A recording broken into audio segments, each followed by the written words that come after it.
Suspended from Sunday School presents Bible Conversations, familiar Bible stories told from a perspective you never heard in church.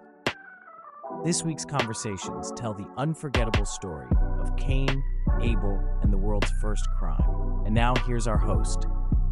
What's up? Before we dig into Genesis chapter 4, which tells the story of Cain and Abel and the world's first crime, let's back up a smidgen and see how we got here. In the first chapter of Genesis, God creates everything. Space, time, matter, all the elements of the universe. Then he focused his attention on this little cosmic ball called Earth, turning a handyman special into the pride of this celestial neighborhood. In chapter 2, he creates man, a unique animal with which he has a special parent-child connection. God then takes part of the man, called Adam, and uses that part to create his female counterpart, Eve. No wonder why I love ribs so much. But let me not get sidetracked. What was I talking about?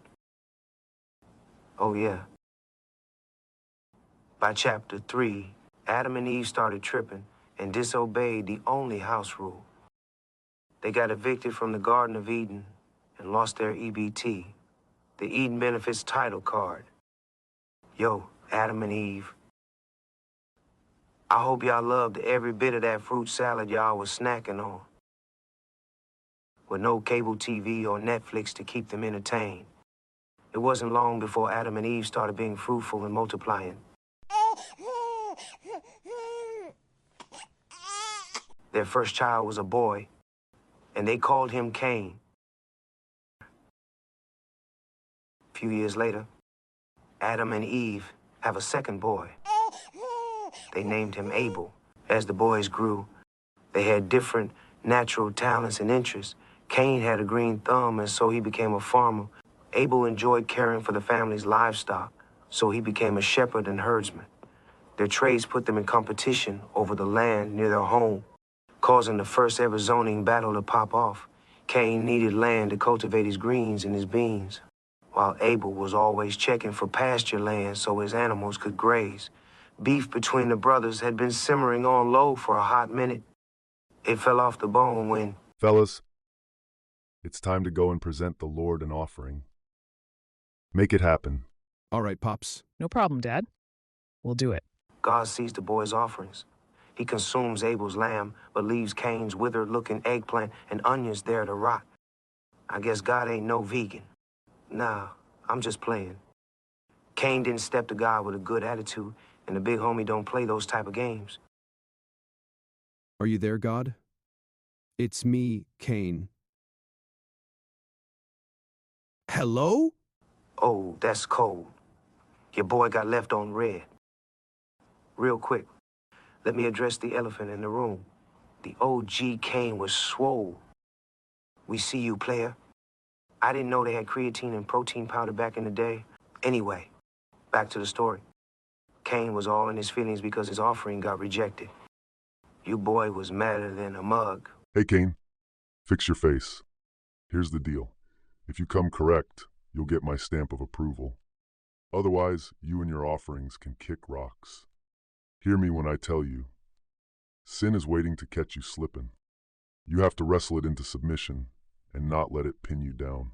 Cain wasn't trying to hear all that. So what does Dummy do? He plots and schemes against God and his brother Abel. Hey, Abel. I'm about to run out to the far field. Want to roll with me and peep out some new places your sheep can graze? Bet. Last one to the big tree is a rotten egg.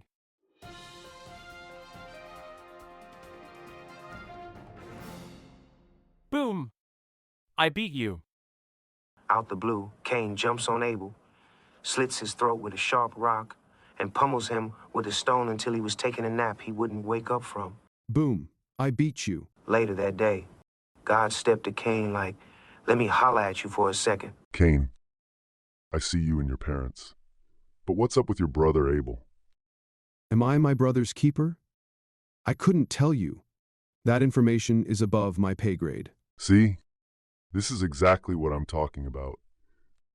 You humans still act like you can keep your shenanigans on the low. Well, not from me. I hear thousands of voices testifying about what you've done, and I'm not schizophrenic. Cain starts looking around for snitches so they can get stitches. Don't waste your time. Your brother and the generations of righteous people that would have come from him are all crying out from the ground where his blood was spilled. If I gave you a book called How Not to Sin for Dummies, one of the first things in there would be, don't split your brother's wig. Now court is in session. You're the defendant in the case of the Lord of Hosts versus Cain.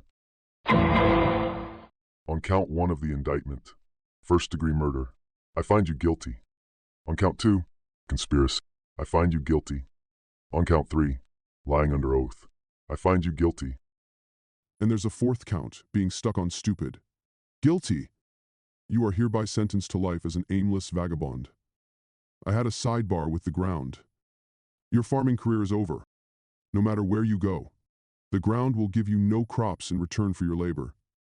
Nothing for you but thorns, thistles, and hope for next year. Come on, God.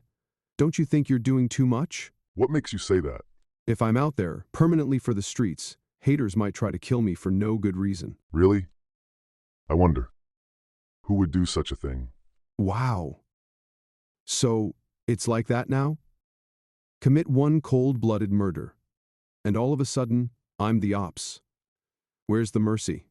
Oh, great merciful one. Since you're copping, please, here's the plea deal. I'm marking you as a warning to anyone who gets a taste for your blood. You will be avenged 7 times over. So forget an eye for an eye. Payback will demand an eye plus head, shoulders, knees, and toes. And I'm reducing your sentence. Your only consistent crop will be disappointment. But you won't have to be a permanent outcast from humanity. Always on the move. So, I don't have to bounce? Wrong again. The operative words were always and permanent. You need to get lost.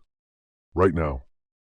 You don't have to build a new home, but you no longer have a home here, and you no longer have Abel to blame for what you brought on yourself. Deuces. And there you have the story of the first murder. No low-speed chase in a white Bronco. No wall-to-wall media coverage. No court of public opinion. But this story serves as a reminder that humanity's history of committing terrible offenses against one another stretches back to a time when there were no laws on the books, no police to enforce the rules, and no prisons to lock fools up.